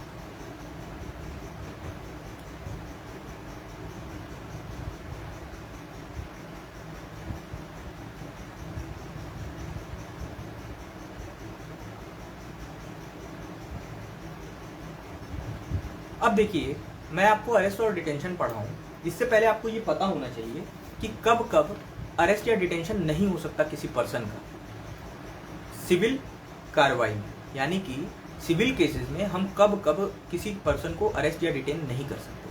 आप एक लिस्ट बना लीजिए, मैं आपको सेक्शन और प्रोविजंस बताता चल रहा हूं, आप लोग इसे नोट डाउन कर लीजिए। तो आप जब देखेंगे सेक्शन 55 के क्लॉज 2 को, तो देखिए सेक्शन 55 के क्लॉज 2 को, सेक्शन 55 का क्लॉज 2 क्या कहता है कि किसी भी पर्सन को, मान लीजिए कि कोई ऐसा पर्सन है जिसको कि अगर किसी सिविल केस में अरेस्ट या डिटेंशन का ऑर्डर उसके अगेंस्ट पास किया गया और अगर उसे अरेस्ट और डिटेन करने जाया जाता है तो ये सोसाइटी में क्या कर देगा, डेंजर कॉज कर सकता है। यानी कि मान लीजिए दंगा हो सकता है, जैसे कि मान लीजिए कोई मुख्तार अंसारी है, अब मुख्तार अंसारी के अगेंस्ट कोई डिग्री पास हुई है, मुख्तार अंसारी हो गए जजमेंट डेटर, वहां पर डिग्री के एग्जीक्यूट कराते समय उनको अरेस्ट और डिटेन करने की जरूरत पड़ रही है। तो अगर स्टेट गवर्नमेंट ने ऐसा नोटिफिकेशन से इशू कर रखा है कि इस पर्सन को आप अगर अरेस्ट करेंगे तो क्या हो सकता है, सोसाइटी में दंगा भड़क सकता है। तो इस केस में इस पर्सन को क्या किया जाएगा, अरेस्ट नहीं किया जाएगा। तो सेक्शन 55 का क्लॉज 2 ये हो गया आपका पहला। आप सेक्शन 56 देखेंगे, मैंने आपको जब सेक्शन 132 पढ़ रहे थे कि किसी भी वुमेन को यानी कि पर्दा नशी लेडी को क्या नहीं किया जा सकता, पर्सनल अपीयरेंस के लिए कंपेल नहीं किया जा सकता।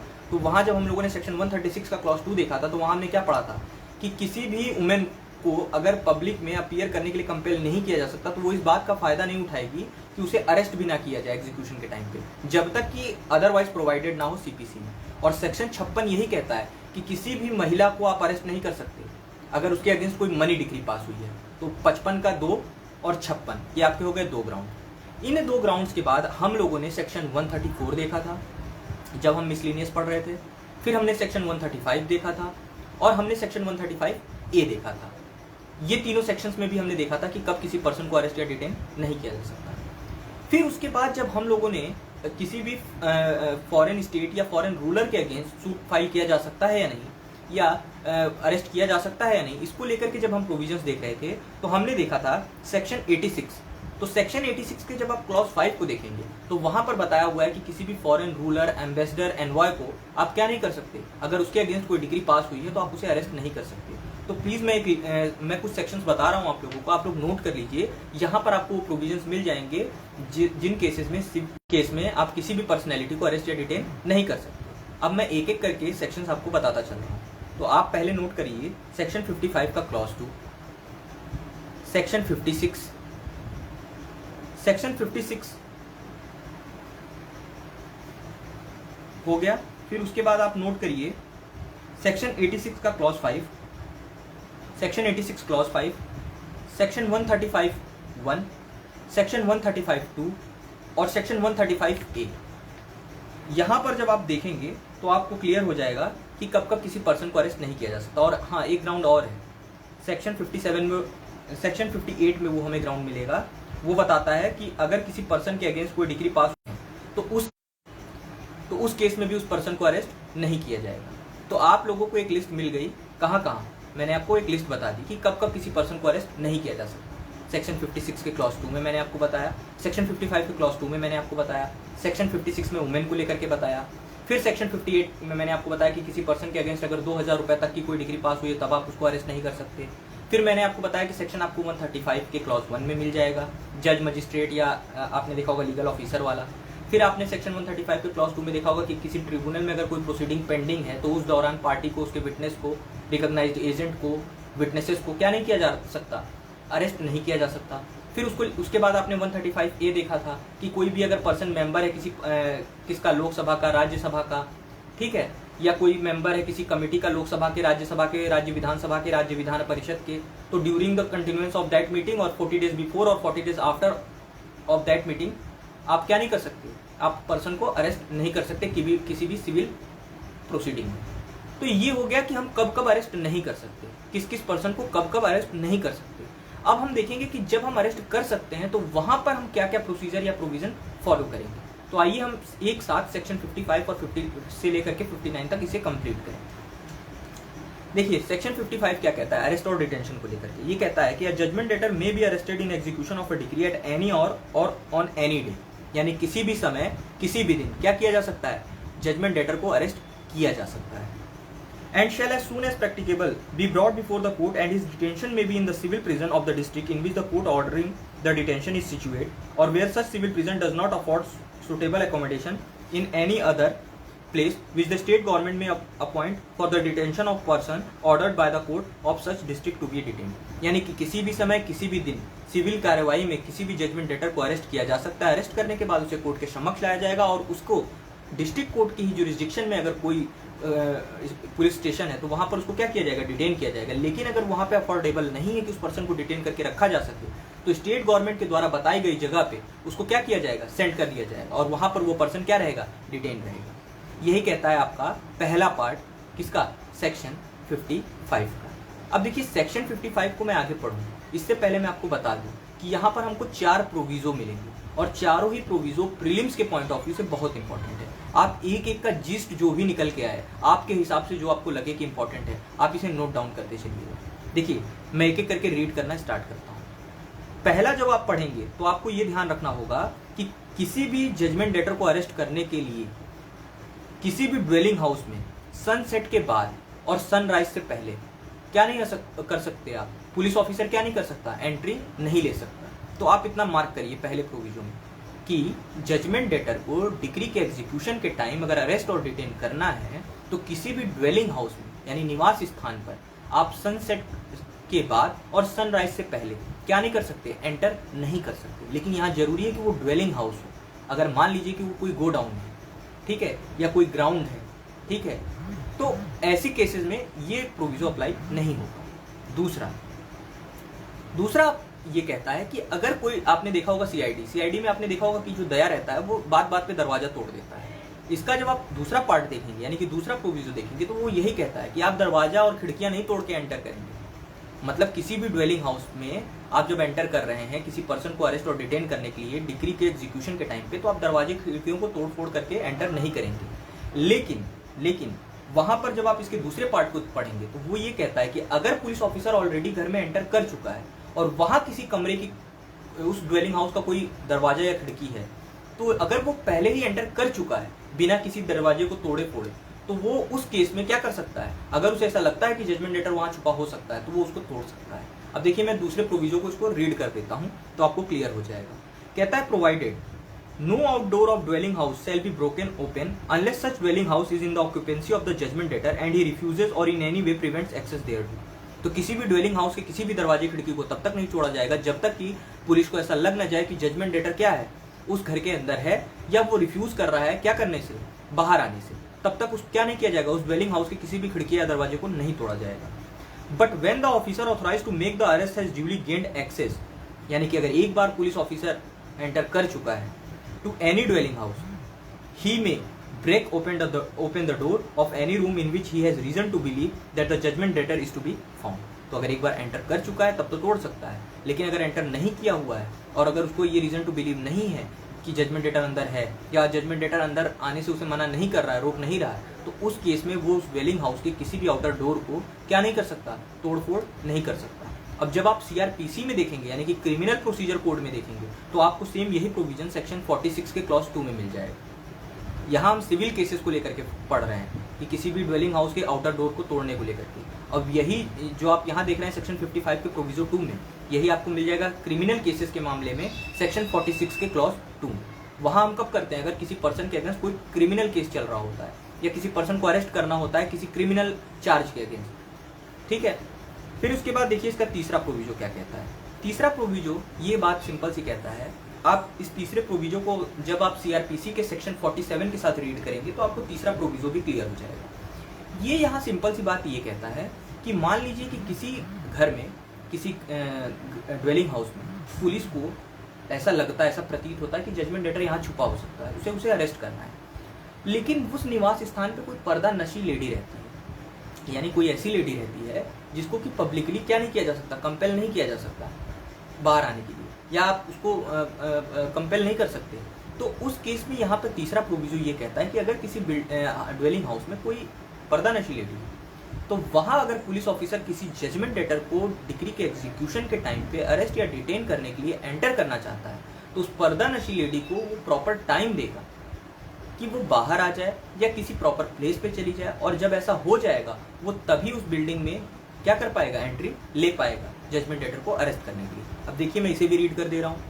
Provided thirdly if the room is in the actual occupancy of a woman who is not the judgement debtor, यानी कि वो महिला जो है वो जजमेंट डेटर नहीं है, and who according to the custom of the country does not appear in public, यानी कि पर्दा नशी लेडी है, the officer authorised to make the arrest shall give notice to her that she is at liberty to withdraw, and after allowing a reasonable time for her to withdraw and giving her reasonable facility for withdrawing may enter the room for the purpose of making arrest। तो यानी कि अगर वो महिला judgement debtor नहीं है और वो पर्दानशी लेडी है और वो उस ड्वेलिंग हाउस में है, तो आप अरेस्ट करने के लिए उस ड्वेलिंग हाउस में तब तक एंट्री नहीं ले पाएंगे, कब तक, जब तक कि आप उसे प्रॉपर अपॉर्चुनिटी नहीं दे रहे हैं कि वो वहां से निकल जाए या किसी एक प्रॉपर प्लेस पे चली जाए। अब देखिए इसका चौथा प्रोविजो क्या कहता है। चौथा प्रोविजो मैं पढ़ूं इससे पहले मैं आपको बता दूं कि हम लोगों ने सेक्शन 56 के में क्या देखा था। 56 के थर्ड पार्ट में हमने देखा था कि डिक्री के एग्जीक्यूशन के टाइम हम किसी को अरेस्ट या डिटेन कर सकते हैं। डिक्री में हम लोगों ने पढ़ा था, सेक्शन 56 में भी हम पढ़ेंगे कि जब मनी डिक्री किसी पर्सन के अगेंस्ट पास होती है और अगर जिसके अगेंस्ट वो मनी डिक्री पास हुई है वो अगर कोई वुमेन है तो आप उसको अरेस्ट या डिटेन नहीं कर सकते। तो इतना तो क्लियर हो गया कि हम मनी डिग्री पास होने पे किसी वुमेन को अरेस्ट नहीं कर सकते, यानी कि मेन को अरेस्ट कर सकते हैं। अब आइए देखते हैं कि इसका चौथा प्रोविजो क्या कहता है। वो कहता है कि the state government may by provided fourthly that where the decree in execution of which judgment debtor is arrested is a decree for payment of money. यानी कि अगर किसी पर्सन को अरेस्ट किया गया है, जजमेंट डेटर को अरेस्ट किया गया है, किस चीज़ के लिए, उसके अगेंस्ट कोई मनी डिग्री पास हुई थी उस केस में, and the judgment debtor pays the amount of the decree and the cost of the arrest to the officer arresting him, such officer shall at once release him। तो अगर किसी judgement debtor को arrest किया गया है किसी money degree के पास होने के बाद उसके अगेंस्ट, तो वहां पर अगर वो जजमेंट डेटर वो उसको अरेस्ट करने में जो खर्चा आया है उसे पे कर देता है और जो मनी डिग्री उसके अगेंस्ट पास हुई थी उसको सेटिस्फाइड कर देता है, यानी उसको लेकर के जितने भी पैसे थे वो पे कर देता है। किसको, उस ऑफिसर को, जो ऑफिसर उसे अरेस्ट करने गया है। तो वो ऑफिसर के पास ये पावर है कि वो उस पर्सन को क्या कर सकता है, रिलीज कर सकता है। तो ये थे इसके चारों प्रोविजन।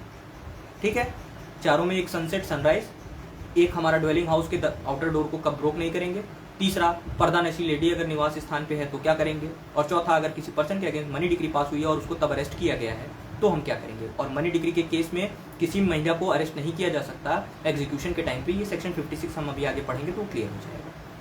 ठीक है, अब देखिए इसका दूसरा क्लॉज क्या कहता है। The state government may by notification in the official gazette declare that any person or class of person. देखिए मैंने आपको यही बताया था कि कब कब किसी पर्सन को अरेस्ट नहीं किया जा सकता डिग्री के एग्जीक्यूशन के टाइम पे।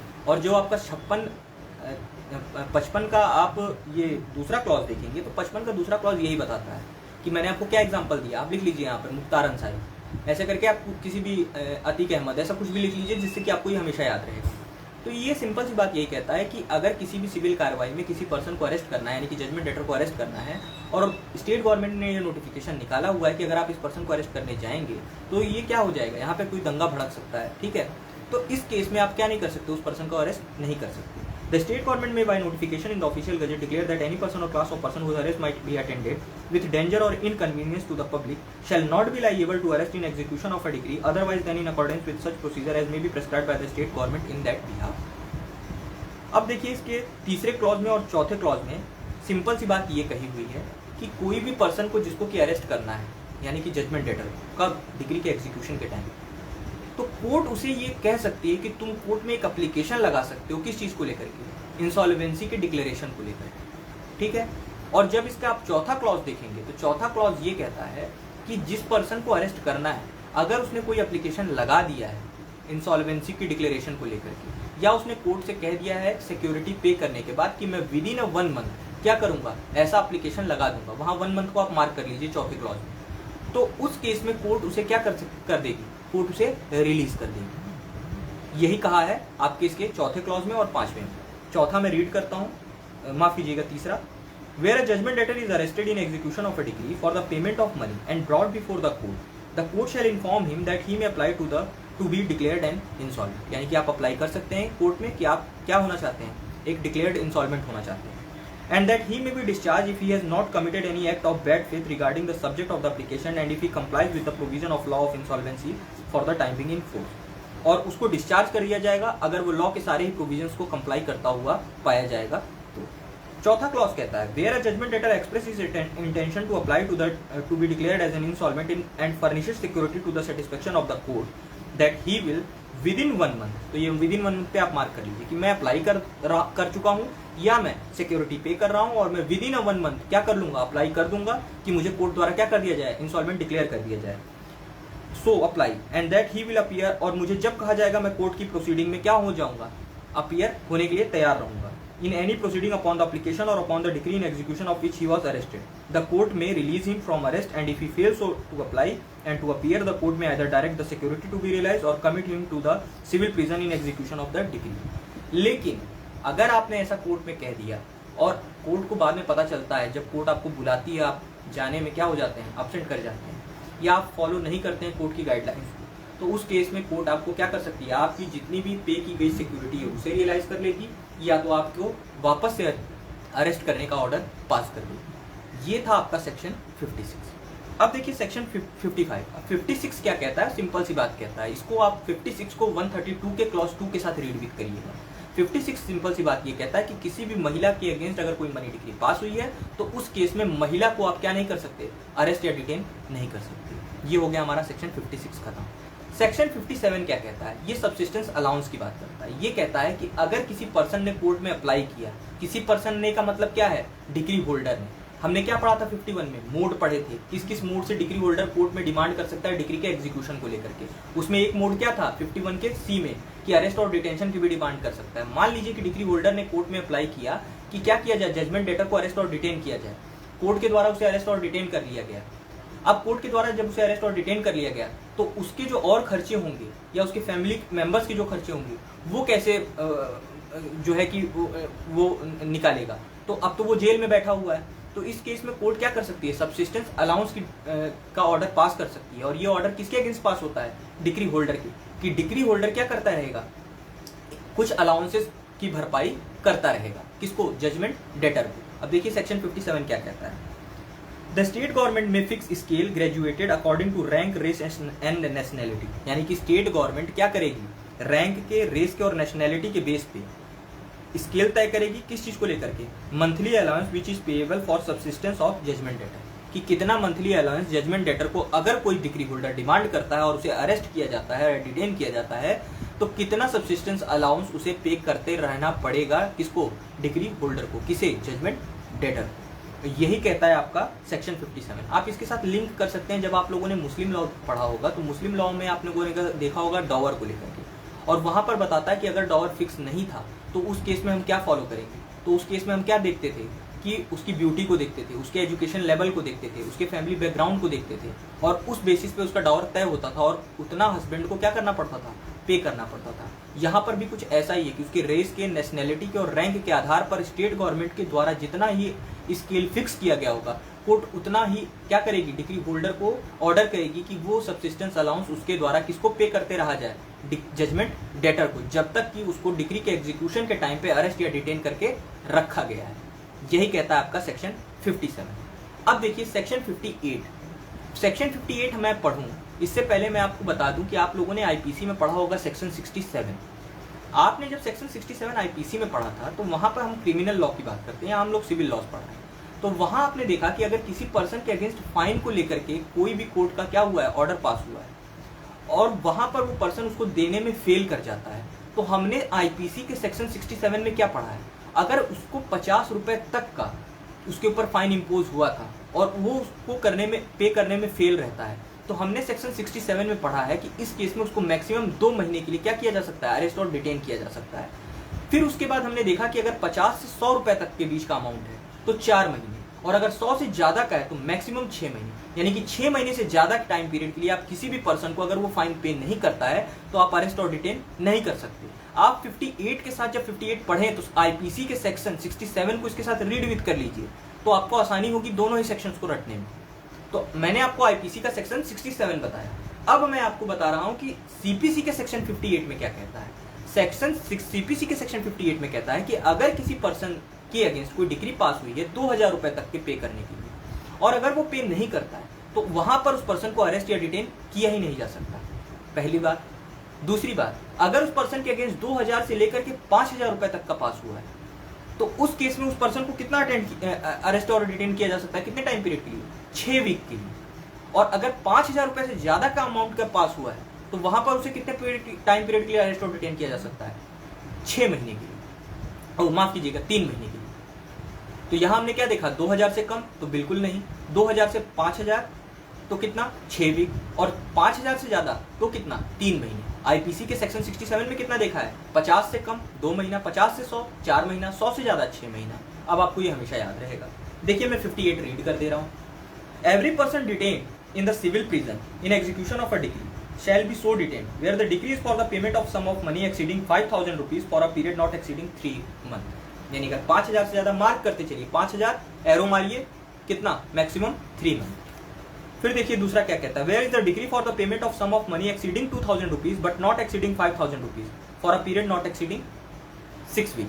तो 2,000 से लेकर के 5,000 तक के बीच का है, कितना 6 वीक। अब देखिए 2,000 से नीचे तक का होगा तो उसको क्या करेंगे, तो यही क्लैरिटी आपको मिलेगी इसके 1A में, और 1A को 1977 में अमेंडमेंट से ऐड किया गया था इसी चीज को क्लियर करने के लिए। उसको हम पढ़े उससे पहले हम इसके ऊपर के पार्ट को पढ़ लेते हैं। तो उसका प्रोविजो क्या कहता है, प्रोविजो कहता है कि provided that he shall be release from such detention before the expiration of that period. तो यानी कि अगर उस पर्सन को 5,000 से ज्यादा ना पे कर पाने के केस में अगर अरेस्ट किया गया है, या 2,000 से 3,000 के बीच के अमाउंट के लिए अरेस्ट किया गया है, तो उसे क्या रिलीज किया जा सकता है, तो जी हाँ रिलीज किया जा सकता है। लेकिन कब रिलीज किया जा सकता है, अगर on the amount mention in the warrant for his detention being paid to the officer in charge of the civil prison. अगर वो सिविल प्रिजन में जाने के बाद वहां का जो ऑफिसर इंचार्ज है उसे जो बची हुई शेष राशि है पे कर देता है, तो on the degree against him being otherwise fully satisfied, अगर उसके अगेंस्ट कोई डिग्री पास हुई थी और उसको एग्जीक्यूट ना कर पाने की वजह से उसे अरेस्ट और डिटेन किया गया था, तो अगर वो डिग्री को एग्जीक्यूट करा ले जाता है तो। तीसरा, on the request of the person on whose application he has been so detained, यानी कि किसी पर्सन के रिक्वेस्ट पे अगर उसे अरेस्ट और डिटेन किया गया था और वो पर्सन कोर्ट से डिमांड करता है कि कोर्ट इसे रिलीज कर दे तो। और चौथा, on the omission by the person on whose application he has been so detained to pay subsistence allowance.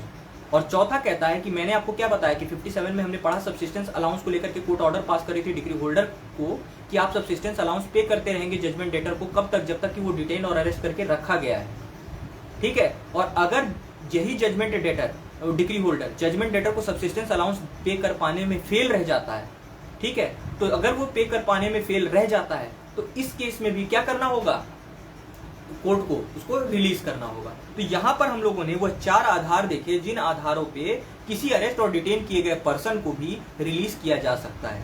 2,000 से कम अमाउंट में तो आप अरेस्ट और डिटेन कर ही नहीं सकते, 2 से 3,000 के केस में मैक्सिमम 6 वीक के लिए, और 5,000 से ज्यादा के केस में मैक्सिमम 3 महीने के लिए।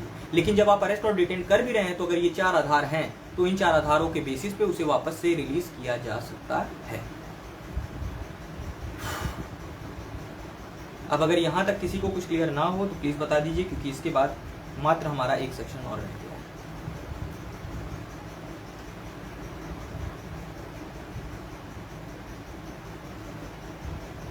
अब देखिए इसका 1A वही चीज कहता है कि for the removal of doubt it is hereby declare that no order for detention of the judgement debtor in civil prison in execution of a decree for the payment of money shall be made where the total amount of the decree does not exceed 2,000 rupees. तो अगर 2,000 रुपए से ज्यादा तक का नहीं है तो यहाँ पर सीधी बात कह रहा है कि यहाँ पर सीधी बात यही कह रहा है कि इसी डाउट को रिमूव करने के लिए इस प्रोविजन को 1977 में ऐड किया गया और क्लियर कर दिया गया कि 2,000 रुपए से कम तक की अमाउंट की अगर डिग्री किसी के अगेंस्ट पास हुई है तो उसे अरेस्ट और डिटेन नहीं किया जाएगा। अब आईपीसी में कब नहीं किया जाता है किसी पर्सन को, जब 50 रुपए से कम तक का रहता है तो 2 महीना। वहां पर ऐसा कुछ भी नहीं दिया है कि कब अरेस्ट नहीं किया जाएगा, ठीक है। अब इसका दूसरा क्लॉज क्या कहता है, दूसरा क्लॉज सिंपल सी बात ये कहता है कि अगर किसी पर्सन को अरेस्ट किया गया था, मान लीजिए कि 2,000 से 5,000 रुपए तक का था या 5,000 रुपए से ज्यादा तक का था, तो 3 वीक के लिए या 6 वीक के लिए या 3 महीने के लिए किसी पर्सन को अरेस्ट या डिटेन किया गया था। यहाँ पर एक सिंपल सी बात ये कहता है कि अगर किसी पर्सन को अरेस्ट किया गया था और उन 4 आधारों पर उसे रिलीज कर दिया गया कोर्ट के द्वारा, तो रिलीज कर दिया गया तो उसको वापस से अरेस्ट नहीं किया जाएगा उसी सेम डिग्री के एग्जीक्यूशन को लेकर के। लेकिन अगर किसी पर्सन को कोर्ट के द्वारा रिलीज कर दिया जाता है तो इसका मतलब ये नहीं समझा जाएगा कि आपसे उस डिग्री का एग्जीक्यूशन नहीं कराया जाएगा, यानी कि अभी भी वो सारी चीजें आपको पे करनी पड़ेगी। हाँ, आपको अरेस्ट तो दोबारा नहीं कराया जाएगा लेकिन आपको पे करनी पड़ेगी। देखिए क्या कहता है, a judgement debtor release from detention under this section shall not merely by reason of his release discharge from his डेब्ट। अगर किसी पर्सन को रिलीज कर दिया गया तो इसका मतलब ये नहीं समझा जाएगा कि आपको डिस्चार्ज कर दिया गया कि आप डेब्ट भी ना पे करें, आपको डेब्ट पे करना पड़ेगा, लेकिन हाँ आपका वापस से अरेस्ट नहीं होगा। तो ये था हमारा सेक्शन 58। अब हमारा एक सेक्शन और बचा है 59। उसके बाद जो सेक्शन हमारे रह गए यानी कि 60 से लेकर के 74, इसको हम नेक्स्ट क्लास में कंप्लीट करेंगे और उसके बाद हमारा सीपीसी हो जाएगा कंप्लीट। अब देखिए सेक्शन 59 क्या कहता है, release on ground of illness. अब देखिए सेक्शन 59 में आपको बताऊं, इससे पहले आप सभी ने सेक्शन 54 पढ़ा होगा, सेक्शन 55 पढ़ा होगा और 55A पढ़ा होगा आईपीसी का। 54 क्या कहता है कि अगर किसी पर्सन के अगेंस्ट डेथ पनिशमेंट का कोर्ट के द्वारा क्या पास कर दिया जाता है, ऑर्डर पास कर दिया जाता है, किसी को डेथ पनिशमेंट से पनिश करने का ऑर्डर पास कर दिया जाता है। सेक्शन 55 कहता है किसी पर्सन के अगेंस्ट लाइफ इंप्रिजनमेंट का ऑर्डर पास कर दिया जाता है। तो सेक्शन 55A कहता है कि जो एप्रोप्रिएट अथॉरिटी है वो क्या कर सकती है, उस पर्सन के डेथ सेंटेंस को क्या कर सकती है, माफ कर सकती है, उस पर्सन के लाइफ इंप्रिजनमेंट के पनिशमेंट को घटा सकती है। ये कहता है 55A। ठीक है। अब यही चीज आप लोगों ने पार्डनिंग पावर देखी होगी गवर्नर की 72 में और 161 में 72 में प्रेसिडेंट की और 161 में गवर्नर की, तो वहां यही पावर उन्हें मिली हुई है पार्डनिंग की। अब देखिए सिविल केसेस में क्या है, आप जोड़ते रहिए, लिंक करते रहिए कि 72 161 Indian constitution, pardoning power of governor and president, section 54 55 55 AIPC, ठीक है, अप्रोप्रिएट गवर्नमेंट की पास पावर, किस चीज के केस में, डेथ के पनिशमेंट के केस में और लाइफ इंप्रिजनमेंट के केस में। अब हम यहाँ तीसरा पढ़ने जा रहे हैं सिविल केसेस में। अब सिविल केसेस में यहाँ पर बता रहा है कि अगर किसी पर्सन को अरेस्ट या डिटेन किया गया है तो उस पर्सन को कैसे छोड़ा जाएगा या उस पर्सन को छोड़ा जा सकता है कि नहीं। तो देखिए 59 क्या कहता है, release on ground of illness, कहता है at any time after a warrant for the arrest of a judgement debtor has been issued the court may cancel it on the ground of serious illness. देखिए 59 जो है आपको 3 clause में है और तीनों को 3 पार्ट में पढ़ना है। पहला कहता है कि अगर किसी पर्सन के अगेंस्ट अरेस्ट और डिटेंशन का वारंट इशू हो जा रहा है कोर्ट के द्वारा, अभी उस पर्सन को अरेस्ट किया नहीं गया है, अरेस्ट वारंट इशू हुआ है, तो यहाँ पर ये कह रहा है कि उसे किसी भी समय अगर ऐसा वारंट अरेस्ट वारंट इशू हुआ है तो कोर्ट उस अरेस्ट वारंट को कैंसिल कर सकती है। किस ग्राउंड पे, सीरियस इलनेस के ग्राउंड पे। अगर कोर्ट को ऐसा लगता है कि वो सीरियसली वो इलनेस का शिकार है तो वो क्या कर सकती है, कैंसिल कर सकती है। जैसे मुख्तार अंसारी को आपने देखा होगा कि वो व्हील चेयर पे आए थे, तो उन्हें क्यों नहीं किया गया, उन्हें इसलिए नहीं किया गया क्योंकि वहां पर उनको सिविल केसेस के प्रोविजंस के तहत अरेस्ट नहीं किया गया था, वहां पर उनको क्रिमिनल केसेस के तहत क्या किया गया था, अरेस्ट या डिटेन किया गया था। अब देखिए इसका दूसरा पार्ट क्या कहता है, where a judgement debtor has been arrested the court may release him if in its opinion he is not in a fit state of health to be detained in civil prison. अगर judgement debtor को arrest कर लिया गया, यानी कि arrest warrant issue हुआ, फिर judgement debtor को पुलिस ने जाकर के अरेस्ट भी कर लिया, अब क्या कोर्ट उसे को रिलीज कर सकती है। तो दूसरा पार्ट यही कहता है कि कोर्ट उसे रिलीज कर सकती है अगर कोर्ट को ये लगता है कि अरेस्ट किए जाने वाला पर्सन अपने क्या है, उस मेंटली जो है वो फिट नहीं है या फिजिकली क्या है वो फिट नहीं है, तो उस केस में भी कोर्ट उसे अरेस्ट किए जाने के बाद भी रिलीज कर सकती है। पहले क्या कर रही थी, अरेस्ट वारंट इशू होने के बाद उसे कैंसिल कर रही थी सीरियस इलनेस के ग्राउंड पे। और दूसरा ग्राउंड क्या है कि अगर कोर्ट जिसको अरेस्ट कर रही है बाद में कोर्ट को इसे लगता है कि ये स्टेट जो इसके फिजिकल फिटनेस है या जो इसका मेंटल स्टेटस है वो फिट नहीं है, तो उस केस में भी कोर्ट उसे क्या कर सकती है, रिलीज कर सकती है। और तीसरा कहता है कि where judgment debtor has been committed to the civil prison he may be release therefrom. और तीसरा कहता है कि अगर किसी पर्सन के अगेंस्ट अरेस्ट वारंट इशू हुआ, उसे अरेस्ट करके क्या किया गया, सिविल प्रिजन में डाल दिया गया, तो वहां पर भी उस पर्सन को रिलीज किया जा सकता है। लेकिन कब, if the state government on the ground of the existence of any infectious or contagious disease or by committing court or any court to which that court is subordinate on the ground of his suffering from any serious illness. ठीक, तो उसे कब release किया जा सकता है, अगर state government को लगता है कि वो इन्फेक्शियस और कॉन्टेजियस डिजीज से अफेक्टेड है। आपने देखा अभी कोरोना का टाइम चल रहा था, मान लीजिए कि किसी कैदी को जिसको कि सिविल केसेस में अरेस्ट किया गया और उसको क्या हो रखा है, कोविड हो रखा है, तो उस केस में क्या उस पर्सन को रिलीज किया जा सकता है, तो बिल्कुल किया जा सकता है। ये यहाँ पर बताया हुआ है आपके सेक्शन 59 के क्लॉज 3 के सब क्लॉज ए में। दूसरा कहता है कि अगर जो कोर्ट ने उसके खिलाफ अरेस्ट वारंट इशू किया था और उसे अरेस्ट किया गया, या जिस कोर्ट के द्वारा ये अरेस्ट वारंट निकाला गया था उसकी कोई सुपीरियर कोर्ट है, तो उसके द्वारा भी उसे रिलीज किया जा सकता है अगर उस कोर्ट को लगता है कि वो सीरियसली क्या है, इल है। ठीक। और चौथा कहता है कि judgment debtor release under this section may be re arrested but the period of his detention in the civil prison shall not in the aggregate exceed the prescribed by section 58। अब देखिए यहाँ पर हमने देखा कि अरेस्ट वारंट इशू होने के बाद कोर्ट कैंसिल कर दे रही थी जिस कोर्ट ने अरेस्ट वारंट इशू किया था। कब, अगर उसे लग रहा था कि वो क्या है, सीरियसली इलनेस का शिकार है। दूसरे में हमने क्या देखा, अरेस्ट वारंट इशू हुआ, पर्सन को अरेस्ट भी किया गया, फिर भी उसे क्या कर दिया जा रहा था, कोर्ट के द्वारा उसे फिर भी रिलीज कर दिया जा रहा था। और तीसरा हमने क्या देखा कि अगर वो किसी भी इन्फेक्शियस और कॉन्टेजियस डिजीज से अफेक्टेड था तो उस ग्राउंड पे, या तो जिस कोर्ट के द्वारा वो अरेस्ट वारंट इशू किया गया था उस कोर्ट द्वारा, या उसकी किसी सुपीरियर कोर्ट के द्वारा ऐसा लगता है कि जिस पर्सन को अरेस्ट किया गया है उसके अरेस्ट वारंट के बिहाफ पे वो क्या है, मेंटली या फिजिकली फिट नहीं है, तो उसको भी क्या कर दिया जा रहा था, रिलीज कर दिया जा रहा था। लेकिन क्या इन तीनों आधारों पे किसी भी पर्सन को अगर रिलीज किया गया है तो उसे वापस से री अरेस्ट किया जा सकता है। तो इसका जो चौथा क्लॉज है वो यही कहता है कि जी हाँ, उसे वापस से री अरेस्ट किया जा सकता है। और उस पर्सन को उतने ही टाइम पीरियड तक के लिए डिटेन करके रखा जाएगा जितने टाइम पीरियड को लेकर के सेक्शन 58 में बताया है। यानी कि 2000 अमाउंट तक है तो किया ही नहीं जा सकता, 2 से 5 है तो 6 वीक और 5 से ज्यादा है तो 3 महीने। मान लीजिए कि उसे 10 दिन तक डिटेन करके रखा गया और फिर उसे रिलीज कर दिया गया, तो बाद में अगर वापस उस पर्सन को डिटेन किया जा सकता है तो उतने ही टाइम पीरियड के लिए डिटेन किया जाएगा जितना और रह गया है, वापस से इसको एक्सीड नहीं किया जाएगा। यही चीज ये यहाँ पर बताता है। आज हम लोगों ने और कल की क्लास में हम लोगों ने सेक्शन 36 से लेकर के 59 तक एक एक पॉइंट को क्लियर करने का प्रयास किया। अगर आप सभी को मेरी क्लास अच्छी लगी हो तो प्लीज लाइक और शेयर करना ना भूलें। और जो हमारी नेक्स्ट क्लास होगी वहां हम सेक्शन 60 से 74 तक पढ़ लेंगे। उसके बाद हमारा CPC 1908 पूरा कंप्लीट हो जाएगा।